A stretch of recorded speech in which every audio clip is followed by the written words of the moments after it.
Nak anak balik sekolah bercerita yang buat kita tersenyum tiap hari, ibu ayah boleh praktikkan 3 langkah ringkas ni.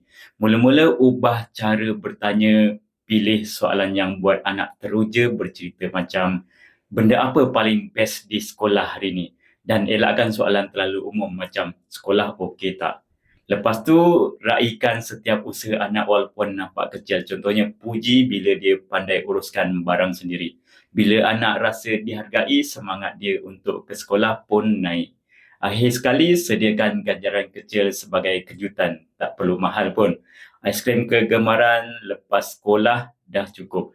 Bila emosi anak positif, dia sendiri akan rasa tak sabar nak ke sekolah lagi esok hari. Dapat sesuatu, kongsikan video ini. Untuk raya nanti, baju raya belilah awal agar tak ganggu ibadah Ramadan. Klik link di bio saya buka pre-order baju raya wow buat anda menonjol daripada orang lain, baju yang cantik untuk raya nanti.